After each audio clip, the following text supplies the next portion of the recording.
Daily stock market update. It is the 19th of November. I'm going to do this in two parts. Part one, focused on Nvidia. Part two, the broader market. Why Nvidia? Well, of course, they've got their earnings. And as a few people have been saying, so goes Nvidia, so goes the rest of the market. It is the most important thing that's going to be happening probably from now until the next set of earnings in 3-4 months' time for every other company. The expectations for Nvidia are high, and that can be a bit of a problem. There's been a recent sell-off, and the old rumor, buy the rumor, sell the fact, would mean that if you're doing the inverse, you might be cautiously buying before these earnings. Overall, the market consensus is they're looking for 50% year-on-year growth. You can see how expectations are so high. Markets move based on expectations. If those expectations are not exceeded, then prices fall, even if results are good. This is why people often get confused with the markets that, wait a minute, profits went up, why did the stock price fall? Okay, because we're thinking one step ahead. We're thinking, what's the next person going to do? And did this beat expectations? So it's as much about psychology as anything else. The shares have dropped about 12% from recent highs, and that's impacting the broader market. So you're seeing Meta, Microsoft, Apple, Alphabet, Amazon, all of these cautious, because why would anybody take positions regardless? Most retail clients, probably 80% plus from the data from the various brokers we're looking at, are long Nvidia. Now, what that means is, with so many people on the upside, that you might get some panicking and selling. So it's more likely you're going to get sell orders than buy orders, and that could cause more downside. Now, if you're not planning to gamble around the earnings, and I don't recommend you do, then all of this is irrelevant to you. And if you take a longer term perspective, as I suggest you ought to, then all of this becomes completely irrelevant. Just to put it into context, with the NASDAQ 100, about 2/3 of people are long, or 60% are long on the NASDAQ 100. So you can see the expectations in terms of the holdings that people have with Nvidia are far more significant even than the broader NASDAQ market. So there is a significant concentration risk with holding Nvidia. It is below its 50 and 200 period moving averages. However, if you look at a slightly longer period of time, the recent drops are a blip. For me, historically, if I look at the statistical downside moves of Nvidia, if it drops 30%, I'm going to start getting interested to buy more. If it drops 12%, I'm not looking to buy more. The issue then becomes is, well, do you sell at 12 in the hope that it gets a 30% drop and you buy back cheaper? The obvious risk with that being that you sell at minus 12%, i.e. now, and you never get the opportunity to get back in. And that's a bigger risk because it doesn't drop, say, down, and you don't get the opportunity to buy back cheaper. So for most people, look at your time frame, longer time frame, just stay put. On that, there is no clear way of knowing which way the earnings are going to go. They're closely guarded secrets. As I say, given the high expectations, there's more room for the downside than there would be for the upside.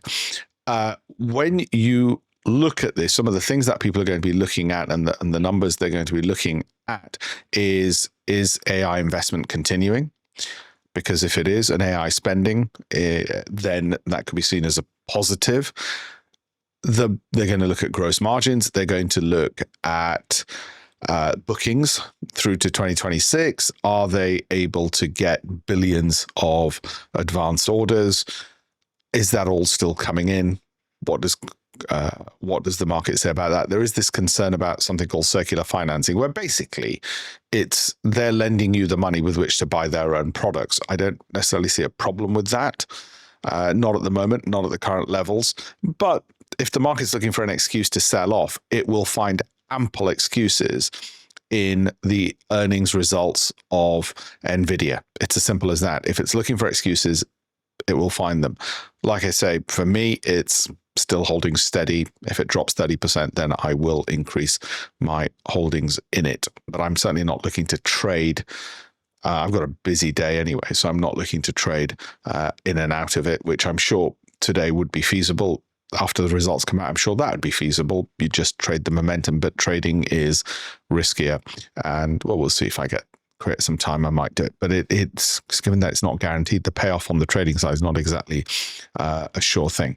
So what other things are people going to look at on Nvidia? Blackwell, the Nvidia products on that, upgrade cycles, depreciation, any clues, China exposure, AI spend from the other companies. Are they still seeing that being strong? It might be Nvidia chooses this earnings announcement to take the foot off the pedal and just say, listen, let's calm down. As the CEO of Alphabet said in an interview with the BBC, some of it could be a bit over optimistic. And you might say, why would a company do that? Well, because they're only pushing away the inevitable. Sooner or later, if you keep saying, oh, it's all brilliant, brilliant, brilliant, then it puts more pressure on the next set of earnings. It's a lot better to let a bit of air out of the tires and still not have a crash in your stock price, but then make it easier next time round to, again, keep going upwards, keep going forwards. And I suspect that might be a better thing and a better strategy for them. And I've seen other companies like Palo Alto Networks effectively do this. You're still overall positive, but you just take a bit of air out of the tires so that it makes life a bit easier to hit your wins next time. If you think about it, companies, individuals, and big corporates do this all the time as well.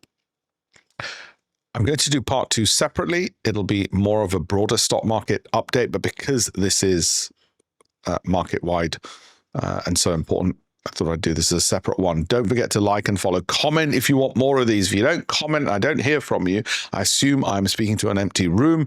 If we get less than 5,000 average views over the week, then we will, well, then I'll assume there isn't an interest in these, in which case, no point in doing them. So please do comment, do share them.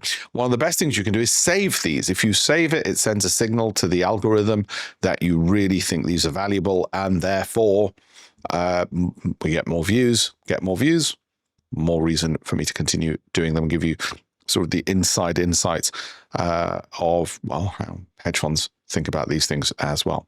Thank you very much.